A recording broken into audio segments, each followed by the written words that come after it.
Assalamualaikum warahmatullahi wabarakatuh. Innal hamdalillah nahmaduhu wa nasta'inuhu wa nastaghfiruh wa na'udzu billahi min shururi anfusina wa min sayyiati a'malina. May yahdihillahu fala mudilla lahu wa may yudlil fala hadiya lahu. أشهد أن لا إله إلا الله وحده لا شريك له وأشهد أن محمدا عبده ورسوله يا أيها الذين آمنوا اتقوا الله حق تقاته ولا تموتن إلا وأنتم مسلمون يا أيها الناس اتقوا ربكم الذي خلقكم من نفس واحدة وخلق منها زوجها وبث منهما رجالا كثيرا ونساء واتقوا الله الذي تساءلون به والأرحام إن الله كان عليكم رقيبا يا أيها الذين آمنوا اتقوا الله وقولوا قولا سديدا يصلح لكم أعمالكم ويغفر لكم ذنوبكم ومن يطع الله ورسوله فقد فاز فوزا عظيما أما بعد فإن أصدق الحديث كتاب الله وخير الهدي هدي محمد صلى الله عليه وسلم وشر الأمور محدثاتها وكل محدثة بدعة وكل بدعة ضلالة وكل ضلالة في النار. أيها الإخوة بارك الله فيكم. Syukur kita kehadirat Allah Rabbul Alamin, Allah yang senantiasa memberikan kita rahmat dan nikmatnya sehingga kita dapat duduk di halaqah ilmu. Man yuridillahu bi khaira yufaqihu fid din, kata Nabi sallallahu alaihi wasallam, barang siapa yang diberikan, barang siapa yang dikehendaki oleh Allah Ta'ala baik, maka Allah berikan kefaqihan dalam ad-din. Dan din cakupannya banyak, luas, sehingga para ulama pun menyebut bahwa aqidah adalah bagian dari fiqhul akbar, fikih besar, dan bab yang terkait dengan amalan-amalan ibadat adalah fiqhul asghar, fikih secara bahasa bermakna kecil.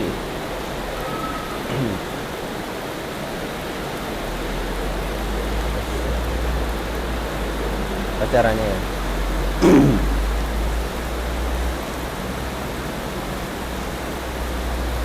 Baik.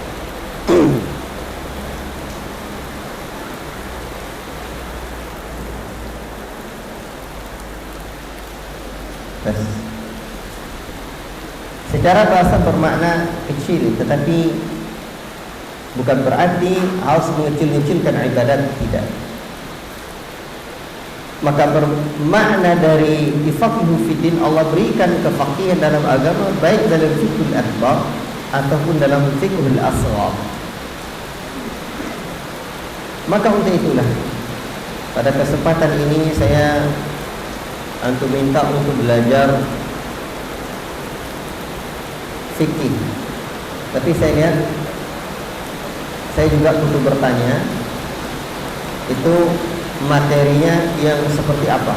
Karena permasalahan fikih dalam kitab-kitab fikih tentu dimulai dengan kitab taharah. Tapi saya diminta untuk menyampaikan salat, dan pembahasan salat kita mulai dari bagian mananya. Maka kemarin saya suruh teman-teman kita pakai buku yang simpel saja, karya Syekh Abdul Aziz bin Badawi Al-Qadhi, Al-Wajiz fi Sunnah wal Kitab Al-Aziz. Dan ini sudah ada terjemahannya. Maka untuk itu sekarang kita mulai dari mananya, bab apa? Sebab bagian ini panjang. Kalau kemarin dibilang ke saya sifat salat Nabi, berarti kita langsung ke sifat salatnya kah? Atau mulai dari pembahasan kedudukan salat dalam Islam, hukum orang yang meninggalkan salat, siapa yang wajib menegakkan salat, waktu-waktu salat, kemudian ya dianjurkan salat asar di awal waktu, dosa meninggalkan salat asar, dan seterusnya. Dianjurkan menyegerakan salat maghrib, kemudian dianjurkan mengakhirkan salat isya, ya, dianjurkan salat subuh di awal waktu, kapan seseorang masih dianggap mendapatkan waktu salat, ya. Kemudian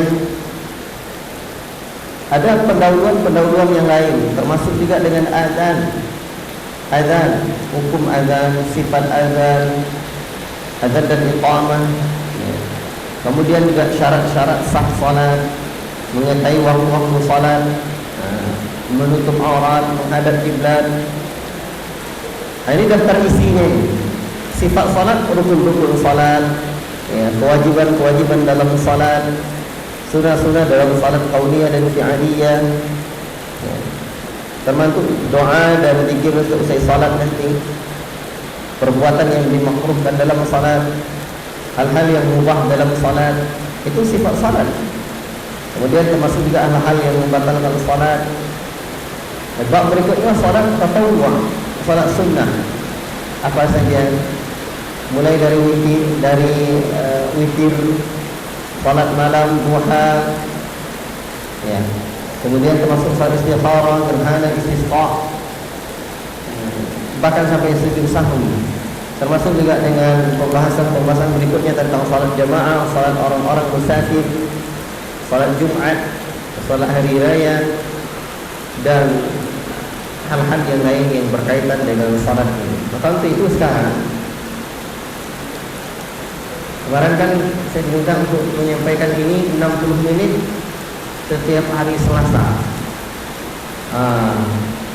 Dan itu pun kalau mau dibagi, ada wacana mau dibagi 2 hari dalam sebulan fikih, 2 hari pembahasan yang lain. Sekarang silakan, mana yang mau dipilih insya Allah saya sampaikan. Karena berdasarkan durasi waktunya juga tidak terlalu banyak. Kemudian maka untuk itu saya serahkan mana yang rasa dibutuhkan dari daftar isi tadi.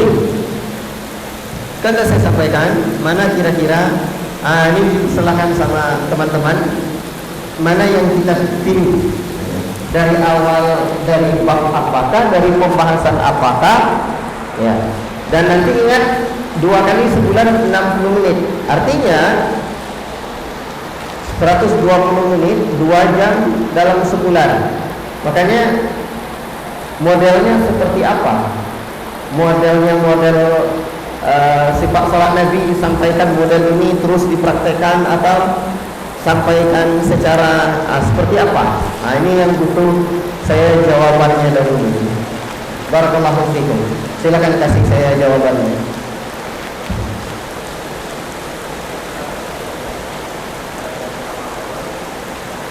Gimana? Taharah ya. Kalau taharah, coba saya sampaikan daftar isi taharah lagi. Ya. Saya sampaikan juga daftar isinya dulu ya. Daftar isi taharah, ya. Mulai dari alat untuk bersuci, berarti air, benda-benda yang najis, mulai dari kencing, kotoran manusia, madi dan wadi, kotoran hewan yang dagingnya tidak dimakan, darah haid, air liur anjing, bagaimana hukumnya, bangkai. Kemudian cara membersihkan najis, membersihkan kulit bangkai dan menyamaknya, membersihkan bejana yang dijilat anjing, mensucikan pakaian terkena darah haid, membersihkan bagian bawah pakaian wanita, terseret-seret pakaiannya di bawah di tanah, apa cara menyucikannya itu, atau bagaimana hukumnya. Kemudian mensucikan pakaian dari kencing air, dari air kencing anak kecil yang masih menyusu, membersihkan pakaian dari madi, kemudian membersihkan bagian bawah sandal, kadang terinjak oleh sesuatu yang najis. Kemudian Termasuk juga mensucikan tanah atau lantai. Kalau memang dari awal sunanul fitrah. Sunanul fitrah itu khitan, memelihara jenggot, siwak, dan seterusnya. Bab berikutnya adab buang hajat, ya, buang air di simpan. Mana ini? Jadi satu ada lekor. Berapa? Enggak, ini jilid satu beda isi. Enggak, jilid satu beda isi. Tidak ada. Lain. Lah, bawa lain.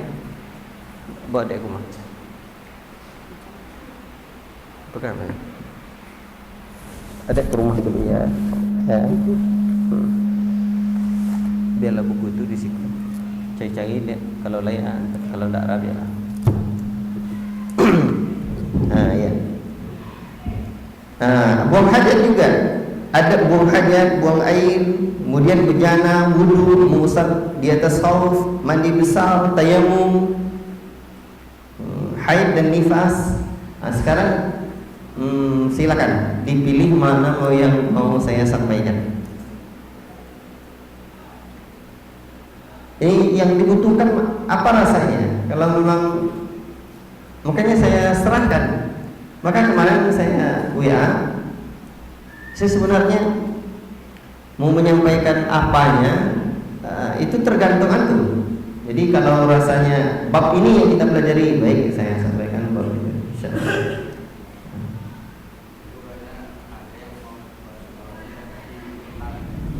Gimana?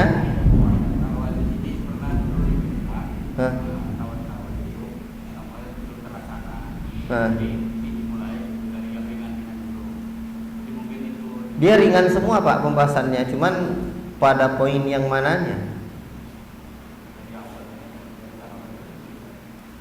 Dari awal ya.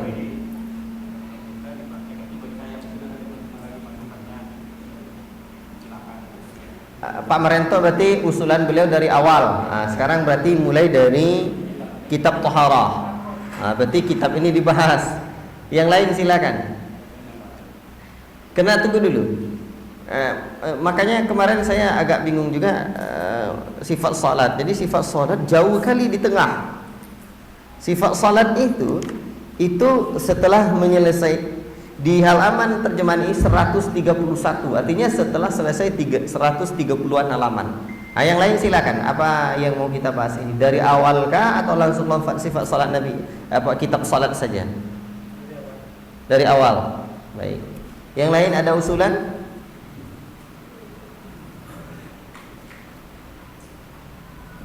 Ada usulan? Silakan. Dari sifat salatkah atau mulai dari mana? Dari awal. Timbul pertanyaan saya, sebenarnya kajian saya tentang Sunan Abi Dawud itu pembahasannya dari awal. Ya. Dari awal kemarin. Dari mulai taharah itu. Bahkan mulai dengan model kitab hadis ya. Tapi nggak apa-apa, kitab ini juga nggak apa-apa. Baik, kalau dari awal, insya Allah saya mulai dari awal. Tapi sifat salat Nabi-nya jauh, ya jauh. Dan ini kitab, ini banyak dulu ini di pondok ini. Saya tidak tahu di mana-mananya sekarang. Banyak ini, tidak kurang dari 10 ini. Buku ini, iya. Cuman masalahnya tidak saya lihat guru megang ini. Ada, ya. Baiklah. Kalau dari awal timbul lagi pertanyaannya. Ini kan model kajian kitabkah atau model kajian untuk pembahasan fikih itu aja? Itu karena memang saya bingungnya begini. 2 kali pertemuan sebulan itu Kalau dari awal itu lama kali itu. lama kali itu. Maka mungkin model yang ringkas-ringkasnya saja ya, model yang ringkas-ringkasnya saja. Karena antum bayangkan Sunan Abi Daud yang saya sampaikan kemarin itu udah berapa kali pertemuan, udah lupa saya kali pertemuannya, itu belum masuk ke kitabnya, muqaddimahnya saja. Dia memang belajar itu memang tidak bisa ya. Maka kemarin teman-teman yang belajar bahasa Arab mengusulkan saya 2 kali sepekan Ustaz. Sebenarnya saya ya gimana lagi, insya Allah saja, cuman ya efektivitas untuk belajarnya itu berarti kan ya di luar waktu-waktu yang tidak bekerja saja, artinya di luar waktu luang kita. Barakallahu fikum. Tidak mengapa. Baiklah. Fikih sunnah itu di kalangan masyarakat kita baru belakangan dikenal. Apa yang dimaksud dengan fikih sunnah? Dan kitab ini adalah di antara kitab yang dikenal dengan fikih sunnah. Namanya saja Al-Wajiz fi Fikih Sunnah wal Kitabil Aziz. Apa yang dimaksud dengan fikih sunnah? Baik. Dulu kitab-kitab fikih diajarkan berdasarkan mazhab. Mazhab Hanafi, mazhab Maliki, mazhab Syafi'i, mazhab Hambali, dan sebenarnya masih banyak mazhab yang lain. Dan rata-rata kitab-kitab yang dipelajari di awal oleh para penuntut ilmu dalam kitab fikih tersebut tanpa penyebutan dalil. Tapi jangan keliru, sejatinya kitab-kitab mazhab tersebut mereka juga punya dalil, tapi di kitab-kitab yang lebih besarnya. Kalau kitab kecilnya disebut matan, kitab besarnya disebut syarah, maka di kitab syarahnya atau yang lebih besarnya, bukan model syarah tetapi lebih besar namun juga punya penjelasan, ada adillah, dalil-dalilnya, maka itu juga dicantumkan Quran dan hadisnya. Dan ngaji kitab itu ada level dan tahapannya. Kitab yang paling ringkas, kemudian dimulai dari kitab yang paling ringkas, kemudian ada penjelasan sedikit, naik lagi. Seperti dalam mazhab Syafi'i, saya contohkan tempat saya belajar dulu. Kitab pertama diajarkan matan Abi Syuja', Al-Ghayah wa Taqrib namanya. Al-Ghayah wa Taqrib itu kitab tanpa dalil. Kemudian nanti disyarah dalam Fathul Qarid, penjelasannya. Ada penjelasan dari kitab matan atau teks asli dari kitab Al-Ghayah wa Taqrib itu. Dan terus naik lagi belajar, nanti ada yang belajar Kifayatul Akhyar. Tapi kami dulu setelah Fathul Qarib itu belajar kitab I'anatul Talibin. Dan sebenarnya yang kita pelajari bukan i'ananya, i'anah itu di dalamnya, hasyiyah di luarnya itu sebut dengan kitab Fathul Mu'in. Dan I'anatul Talibin ini 4 jilid. Lebih dalam lagi, itu sudah mulai disebutkan 1-2 perkataan atau perbedaan pendapat masih dalam mazhab Syafi'i. Nanti naik kitab lagi di kelas 6 dan kelas 7 itu belajar kitab yang disebut dengan Mahalli. Ya. Dan kitab ini bernama Al-Qulyubi wa Umairah. Dan kitab ini 4 jilid, itu sudah disebutkan beberapa aqwal, perkataan-perkataan atau perbedaan pendapat para ulama di dalam mazhab ini. Ya, itu untuk mardiyus. Baik. Jadi dalam kitab Qulyubi wa Umairah ini Itu sudah perbedaan pendapat di kalangan para ulama dalam mazhab Syafi'i juga sudah sebutkan. Dan nanti kita di kelas 7 belajar, ini kan sudah perbedaan pendapat di antar mazhab nih. Dan ternyata di kelas 7 kita belajar kitab Bidayatul Mujtahid, itu karya Ibnu Rushd. Dan itu adalah kitab yang menjelaskan tentang perbedaan pendapat antar mazhab. Dan dari sisi mana pendalilan mereka itu dipelajari di kitab itu. Makanya saya melihat secara kurikulum dah baguslah. Diawali dengan kitab matan biar kokoh. Hafal.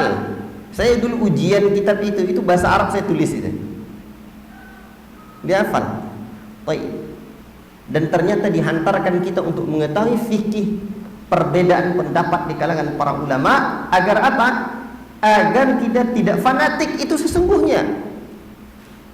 Atau apa sih keperluannya kita belajar kok berurutan seperti itu sampai Bidayatul Mujtahid? Ini tentunya untuk luasnya keilmuan. Ada begitulah cara kita dulu belajar di pondok. Ya, di pondok saya belajar. Maka sejatinya dari kurikulum itu bukan melahirkan murid yang taklid, yang bersifat yang didoktrin, tidak, tapi ittiba. Karena sejatinya di dalam ilmu agama ini kita tidak boleh taklid, namun harus ittiba. Apa itu ittiba dan apa itu taklid dan apa itu ta'assub? Ini ada 3 hal yang harus kita perhatikan. Ittiba adalah qabulu qaulil qail wa anta ta'lam min aina qawli. Engkau mengikuti satu pendapat, engkau mengikuti satu perkataan seorang alim, dan engkau tahu dari mana sisi pendalilannya. Mana dalilnya? Ini hukumnya. Bahwa air yang dimasuki oleh benda najis dan kurang dari pula 2 pula, dan ini nanti dia jadi najis menurut satu pendapat. Tapi menurut pendapat lain tidak najis kecuali apabila berubah aromanya, baunya, warnanya, rasanya baru. Dari sisi mana pendalilannya? Kita tahu pendalilannya. Oh, ini hadisnya. Itu namanya ittiba. Ini asalnya kita dituntut. Kita mengikuti satu pendapat seorang alim dan kita mengetahui dari sisi mana pendalilannya. Apa sebab kulli yukhadhu wa yurad min qawli ila sahib hadzal qabr? Karena Imam Malik pernah menyebutkan setiap orang bisa diterima dan ditolak ucapannya kecuali pemilik kubur ini, dan ia mengisyaratkan kepada kubur Nabi sallallahu alaihi wasallam. Itu yang disebut dengan ittiba. Makanya kita disuruh terus, dan ittiba ini terus menuntut ilmu. Itu asal di dalam beragama, ittiba, dan tercela taklid. Taklid itu tercela. Apa itu taklid?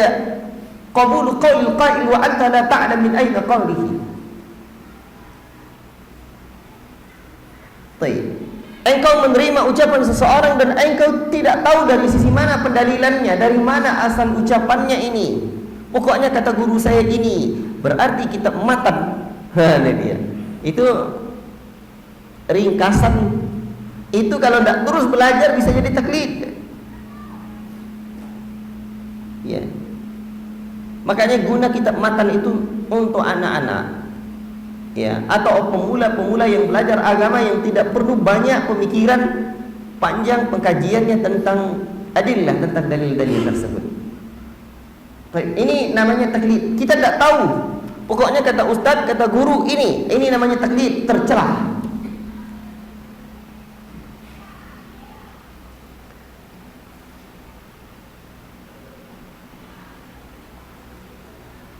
Itu hukum asal. Tapi timbul pertanyaan lagi, bolehkah belajar fikih mazhab ustaz? Boleh. Karena mazhab itu jalan untuk belajar. Makanya madrasah al-Imam Syafi'iyah begini, ini cara model pemahamannya terhadap dalil. Boleh. Boleh dari ringkasan-ringkasan tersebut. Tidak apa-apa. Tapi terus belajar dan terus belajar sampai jumpa yang sesungguhnya sehingga kita menjadi seorang yang ittiba, yang berittiba kepada Nabi sallallahu alaihi wasallam. Berarti ini taklid tercela. Kecuali bagi orang-orang yang betul-betul sedang belajar dan terus dia belajar, ini boleh. Atau bagi seorang alim yang sedang memberikan fatwa dan dia ketika ditanya, saya tidak tahu, namun saya pernah mendengarkan Al-Allamah Fulan ibn Fulan pernah menyebutkan begini, dia sampaikan, dan dia tidak menyebutkan sisi pendalilan Al-Allamah atau seorang alim kabir tersebut. Dan ketika itu bolehlah, karena tidak mungkin semua orang memahami seluruh sisi pendalilan, tidak mungkin, dan itulah keterbatasan ilmu. Ini hukum asalnya. Dan juga berarti seorang penuntut ilmu boleh, seorang alim juga boleh, orang awam juga boleh, namun ada syaratnya, ada kaedahnya. Dan sebenarnya seluruh siapapun yang taklid, kaedah ini harus penting dia pahami. Taklid boleh, namun hukum asalnya ittiba. Boleh taklid bagi orang-orang yang tidak memahami dalil atau bagi orang yang awam dengan beberapa syarat. Satu, ini penting ini. Tidak boleh taklid kecuali kepada para ulama ahli sunnati wal jamaah. Tidak boleh. Yang jelas dia bukan sahibul hawa, tapi sahibus sunnah, ahli sunnati wal jamaah.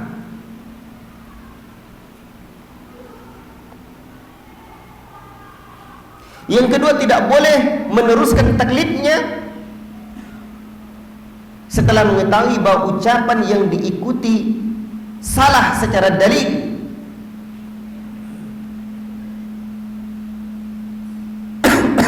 Tidak boleh meneruskan taklidnya setelah mengetahui bahwa ucapan yang diikuti itu salah secara dalil.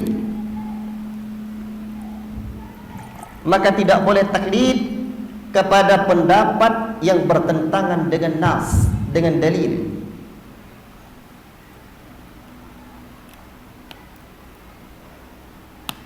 Yang ketiga, kaidah dalam taklid ini sebenarnya ketentuannya, bukan syarat. Boleh untuk berpindah dari satu pendapat ke pendapat yang lain dalam wilayah ijtihad atau dalam pandangan fikih. Ya. Boleh untuk berpindah dari satu pendapat ke pendapat yang lain karena dasar ilmu, karena dasar hujjah, bukan karena dasar hawa nafsu. Bukan karena hawa nafsunya, apunan kalau mak saja enggak, tapi karena dasar ilmu. Ibtadi'u wa la tabtadi'u. Ikuti dan jangan perbuat perkara-perkara yang baru, dan perkara baru disebut dengan bid'ah. Bid'ah asalnya adalah hawa nafsu.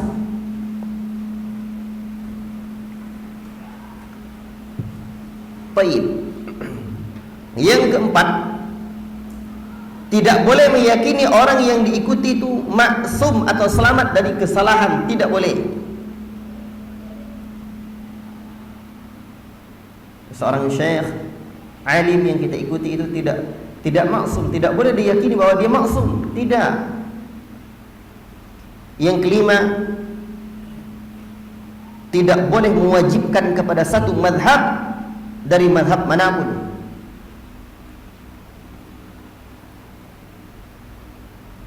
Karena Nabi, karena Allah dan Rasulnya mewajibkan kita hanya ittiba kepada Quran dan Sunnah dan apa-apa yang telah ijma' para ulama padanya. Jadi ijma' para ulama. Bahkan ulama-ulama mazhab itu mencela orang-orang yang mengikuti pendapat mereka apabila pendapat mereka itu bertentangan dengan dalil. Mereka para ulama menyuruh kita untuk mengikuti dalil.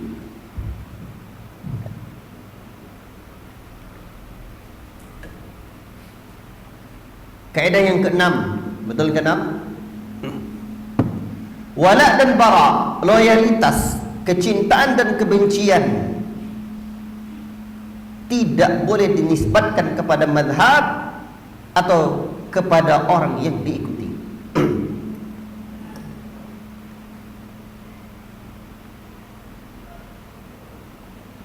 Tidak boleh.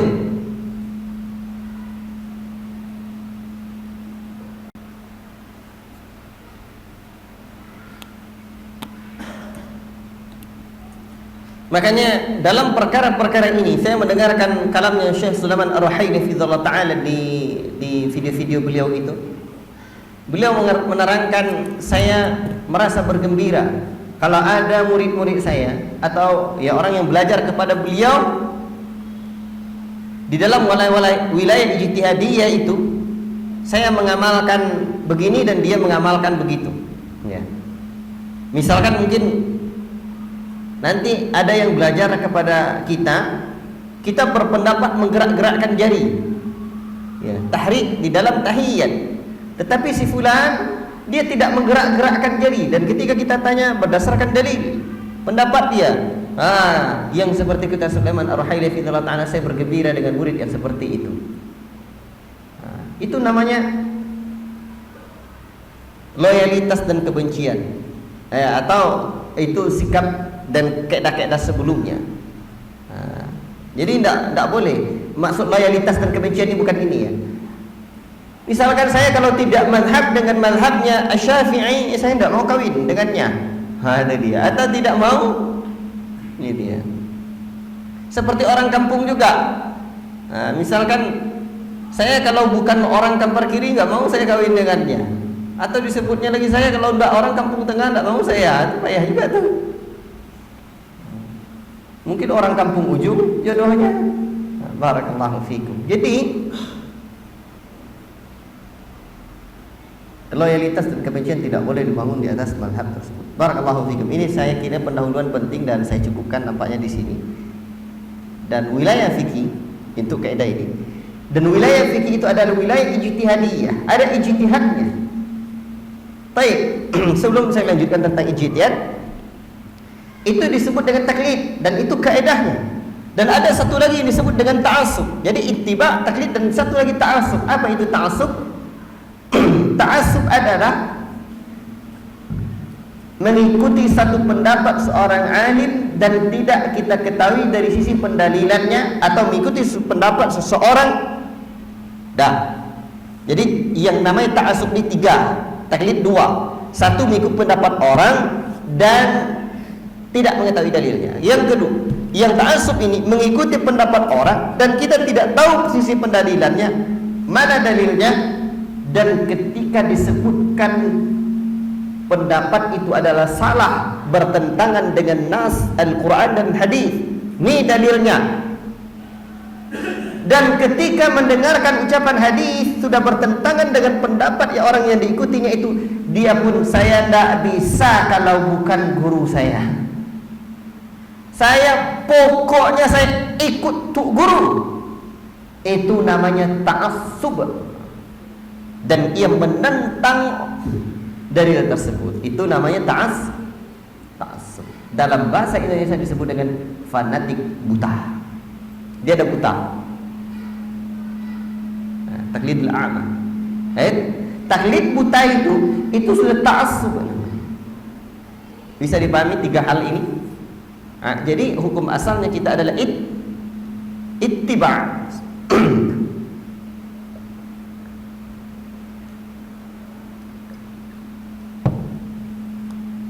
Baik.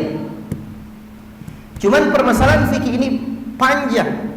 Wilayahnya wilayah ijtihadiyah. Banyak.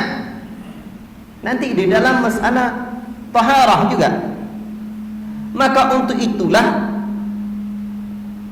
kita juga harus mengenal, memahami masalah ijtihad. Kapan ijtihad itu boleh dilakukan? Apabila tidak ada nas yang sharih di dalamnya. Jelas. Ya. Tetapi apabila sudah ada nas yang tegas menjelaskan masalah itu, la ijtihad fi nas, tidak ada ijtihad ketika sudah ada nas. Dengan wujudnya nas, dengan adanya nas itu adalah dalil Al-Quran, hadis jelas, maka tidak ada wilayah ijtihad lagi. Dan siapakah yang boleh berijtihad? Para ulama yang mumpuni keilmuannya, yang cukup ilmu alatnya. Dan saya tidak membahas tentang perkara ini sekarang. Ya. Yang jelas para ulama yang cukup ya keilmuannya. Kemudian ijtihad itu ada 3. Satu, ijtihad yang jelas benarnya. Nah, ini wajib diikuti. Ijtihad yang jelas benarnya wajib diikuti. Yang kedua, ijtihad yang jelas pula salahnya wajib ditinggalkan. Dan yang ketiga, yang samar. Samar dalam arti pandang satu sisi betul pula, pandang sisi lain ya mungkin boleh jadi salah. Artinya ketika mendengarkan pendapat si fulan begini pula, si alan begini pula, entah mana yang iya. Dan itu seiring dengan keilmuan seorang yang mendengarkannya. Semakin tinggi ilmunya, semakin jelaslah bagi dia mana yang benar dan mana yang salah. Makanya orang-orang awam itu sebenarnya bingung terus dia tuh. Nanti datang lagi orang yang menyampaikan ilmu begini, tak mana bon, buahnya banyak bon, agamanya ya. Agama ini banyak betul katanya. Bahkan ada yang lebih parah lagi. Ada orang dulu, ada ustadz menyampaikan kepada saya, ustadz ini sebenarnya keliru. Diberikannya kepada abang dia buku Bidayatul Mujtahid, dibaca oleh abangnya ini. Abangnya ini baca, dan abangnya ini adalah seorang pemula. Dibaca sama abangnya Bidayatul Mujtahid, perbedaan pendapat banyak ulama itu diterangkan dalam kitab Bidayatul Mujtahid. Akhirnya apa kata abang? Apa kata abang dia ni? Pon yang palunya ya. Bercokak-cokak lah marinya jawab. Berselisih-selisihnya ya. Tu kelirunya. Maka untuk itulah belajar bertahap. Itulah pentingnya belajar bertahap tadi. Makanya kalau belajar kita matan fikih, itu dah biar anak-anak atau pemula-pemula itu tidak hang otaknya. Pokoknya kesimpulan ternyata ini. Itu dia. Maka terkait dengan masalah ijtihad yang samar tadi, terkait tentang masalah ijtihad yang samar tadi, disinilah wilayahnya atau samar atau tidak nampak mana yang benar dan salahnya. Di sini harus ada rahabatus sadr, berlapang dada dengan perbedaan pendapat yang ada. Rahabatus sadr itu berlapang dada. Namun kita boleh mengatakan insyaallah pendapat saya adalah pendapat yang benar.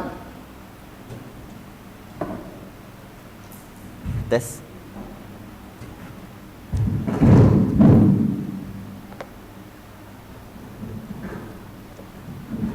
Tes 1 2 3. Ya. Tes 1 2 3 sedang dicoba, mic kami sedang rusak.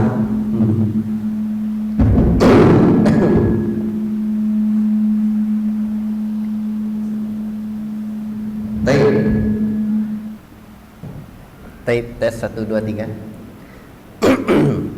Taib ikhwati fillah barakallahu fikum.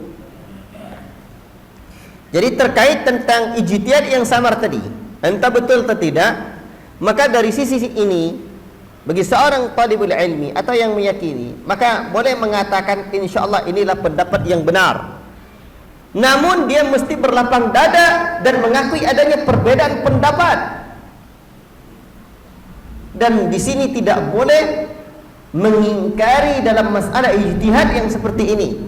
Diingkari pendapat perbedaan, diingkari adanya perbedaan pendapat ini tidak boleh. Dan kita harus jujur bahwa wilayah itu adalah wilayah terjadinya perbedaan pendapat di kalangan para ulama. Namun meyakini bahwa pendapat ini yang kita amalkan itu adalah pendapat yang benar, itu boleh. Namun mengatakan tidak ada perbedaan pendapat di sini, itu keliru. So kita harus mengakui adanya perbedaan pendapat dalam masalah wilayah ijtihad yang seperti ini. Dan tidak jelas salahnya dan tidak jelas benarnya itu. Baik. Namun sesuatu yang kita amalkan adalah sesuatu yang kita yakini. Maka dalam hal inilah bolehnya kita tidak mesti sama dengan kawan. Makanya kita mesti bersatu, namun walaupun tidak satu pendapat. Ini penting nih. Apa yang dimaksud dengan kita mesti bersatu? Mesti bersatu di atas manhaj Ahlussunnah wal Jamaah, manhajnya generasi salaf, sahabat, tabi'in, tabi'ut tabi'in. Tapi tidak mesti satu pendapat dalam masalah apa? Dalam masalah ijtihadiyah, karena mereka dulu para sahabat tabi'in dan tabi'ut tabi'in juga berbeda pendapat. Maka di sini rahabatus sadr, berlapang dada. Baik. Maka bagi para penuntut ilmu yang ittiba', mereka mempelajari ini. Maka di dalam urutan fikih seperti tempat saya belajar dulu, itu terakhirnya adalah bidayatul mujtahid, sehingga nampak begini. Akhirnya nampaklah perbedaan pendapat yang sangat banyak tersebut. Sehingga dengan demikian tidak membentuk satu fanatik. Itulah cara di antara cara para ulama. Makanya nanti yang belajar hanya sampai di kitab yang pertama, kedua, minta ampun itu. Akhirnya tong kosong nyaring bunyi yang kamu dongkang ini bunyi. Ini nyono botuannya, lain dak.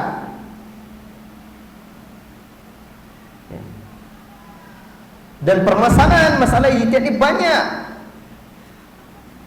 Kadang kalau tidak penuntut ilmu, nanti ketika nampak status seorang ustaz, seakan-akan ustaz itu hanya saja yang benar. Tidak. Nanti penuntut ilmu akan nampak di mana di sini ada wilayah ijtihad. Maka terus menuntut ilmunya, para penuntut ilmu itu akan membuat dadanya tidak akan sempit. Jadi dada sempit itu akibat ilmu kurang.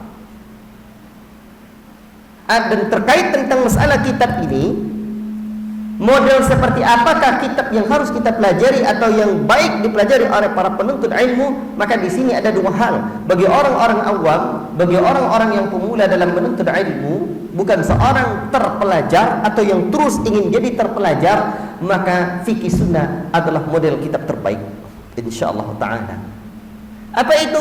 Fikih sunnah adalah fikih, ini fikihnya. Fikih itu adalah pemahaman hasil dari sebuah dalil, kesimpulan dari sebuah dalil yang dijelaskan oleh para ulama. Itu fikih. Fikih sunnah, ini dalilnya, ini sunnahnya, ini hadisnya. Maka itu disebut dengan fikih sunnah.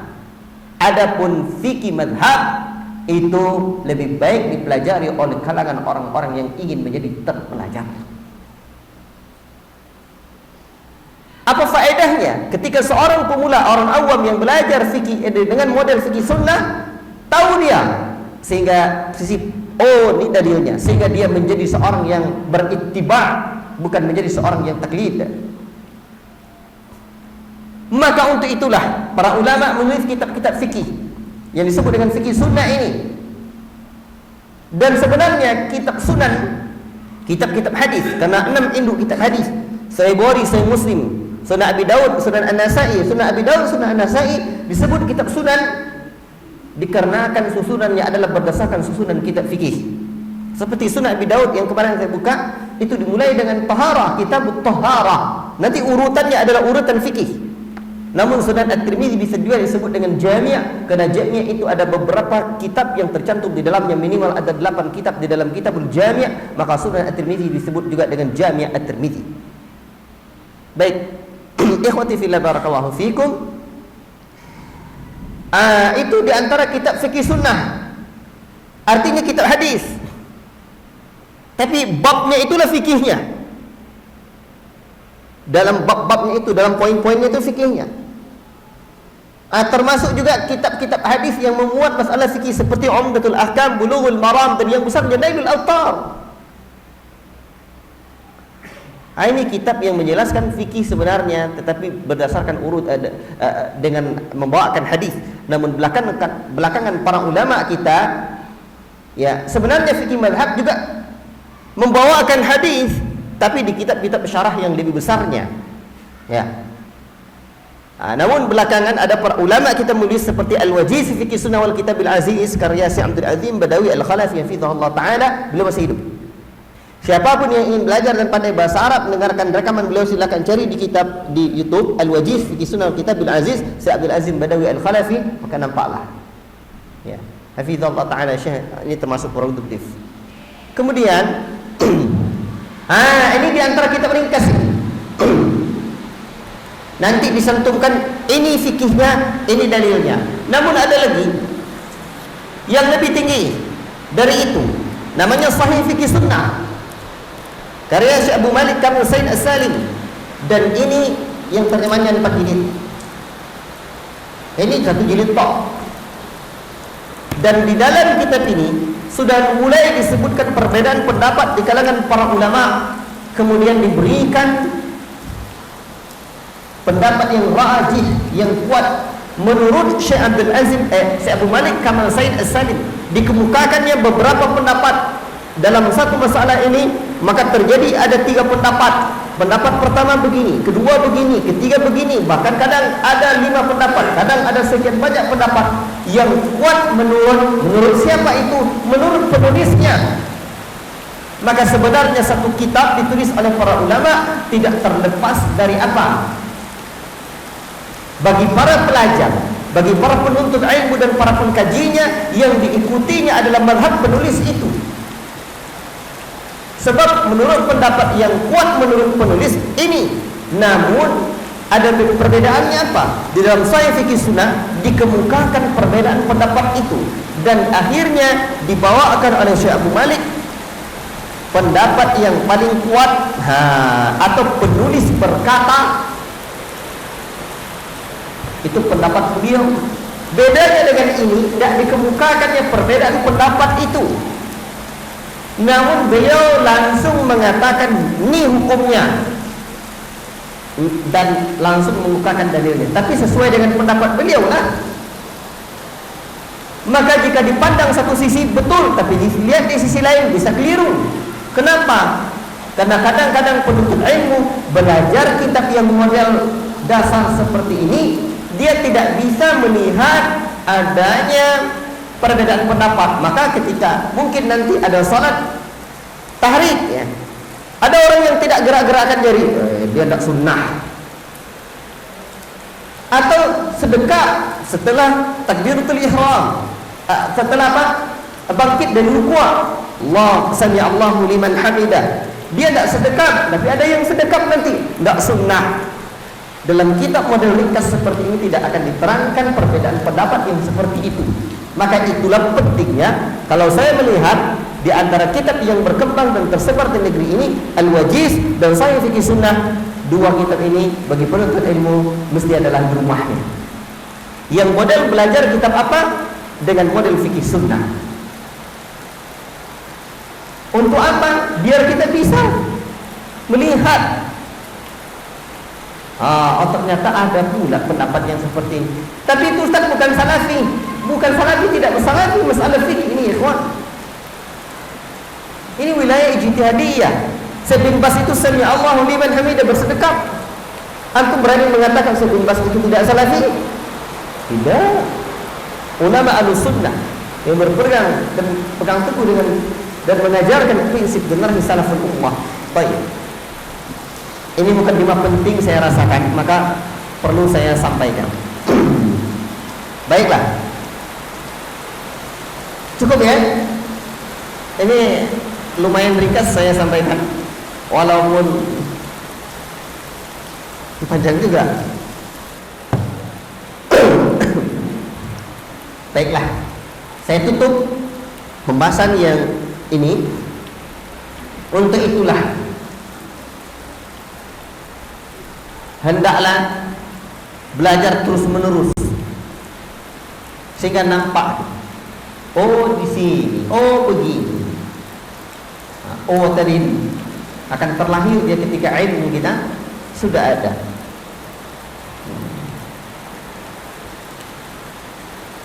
Karena hukum asal dalam agama itu ittiba', bukan taklid, apalagi ta'assub. Wallahu ta'ala a'lam bishawab. Kitab Taharah, kitab Taharah saya tidak membaca pengantarnya. Walaupun sesungguhnya kata pengantar ini penting juga. Diberikan pengantar juga oleh beberapa orang syekh. Kitab Taharah.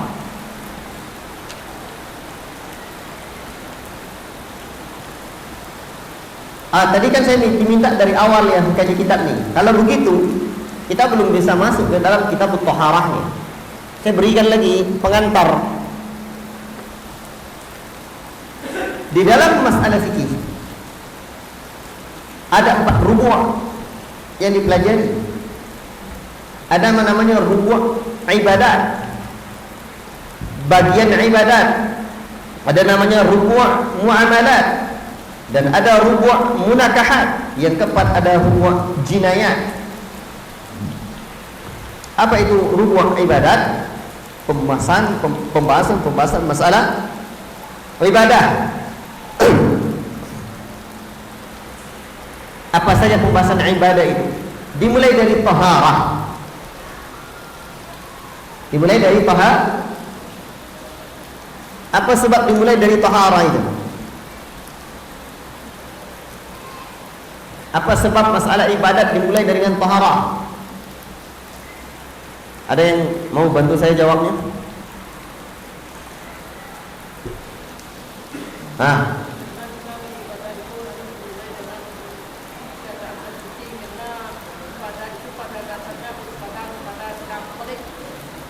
Beribadah itu dengan bersuci. Ya. Baik. Ustaz Manar sudah menyampaikan kesimpulannya. Siapa yang menyampaikan pada saya dalilnya? Dalilnya lagi.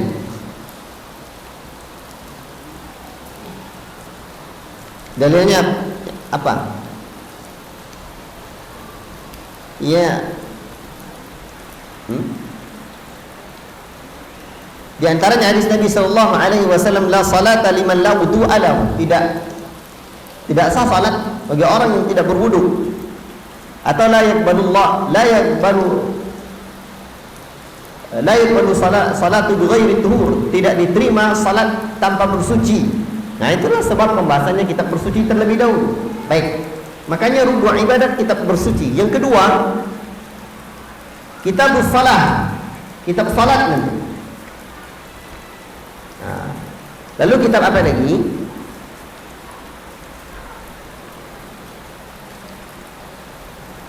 Kemudian kitab puasa. Salat itu kan panjang pula tuh. Kemudian kitab zakat. Kitab taharah, kitab salat, kitab siyam, kitab zakat. Zakat. Kitab zakat. Kemudian kitabul hajj, kitab haji. Ya, itu yang terkait dengan kitab rubu' ibadat.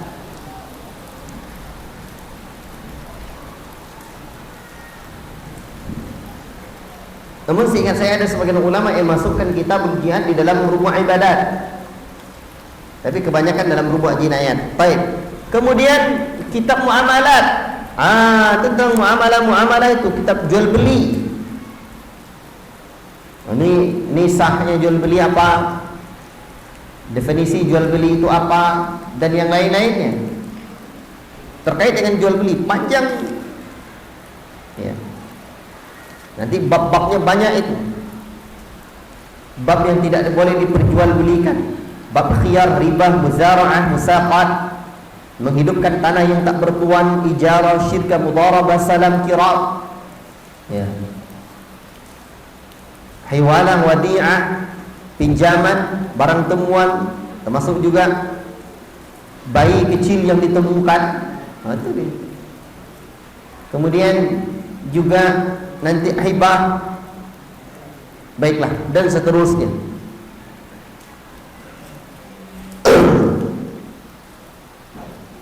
Ada lagi rubu'. Itu apa tadi? Muamalat ya. Rubu' apa? Ibadah, muamalah, munakahat. Di dalam muamalat ini sebenarnya banyak juga. Ya, termasuk makanan. Ya, termasuk juga yang lain-lain ya. Tapi dalam kitab ini lebih banyak nanti saya sampaikan. Beliau tidak membuatkan rubu'-rubu'annya. Nah, berbuat ibadat, berbuat muamalah, berbuat munakahat, nikah menikah. Nikah ini mulai dari melamar sampai nanti dia menalak, sampai bab ta'addud. Ya, itu dibuat munakahat. Kemudian jinayat. Ya. Pembahasan masalah jihad, ya. Diyat, qada, peradilan. Ya. Baiklah. Di dalam kitab Al-Wajiz ini berapa kitab Ustaz? 1. Taharah. Tidak perlu dicatat kali. Ya. Kemudian kita apa lagi? Kitab salat, kitab janaiz, kitab siyam, kitab zakat, kitabul hajj, kitabul nikah, kitabul buyu', kitabul aiman wan nuzur, sumpah-sumpah dan nazar. Kemudian kitabul faraid, kitabul wasaya, kitabul faraid, kitabul hudud, kitab al-jinayat, kitabul qada, kitabul jihad. Ya. Ini di antara kitab-kitab yang dibawakan oleh Syekh Abdul Azim Badawi Al-Khalafi hafizahullah taala di dalam kitabnya yang mulia ini. Waktu yang dikasih 60 menit, sekarang sudah hampir ya. Nampaknya kita belum bisa masuk ke dalam kitab Taharah ini. Ya, baru muqaddimah ini. Baik. Jadi silakan dicari kitab ini nanti ya untuk di ini. Wallahu taala a'lam bishawab. Jika ada pertanyaan silakan.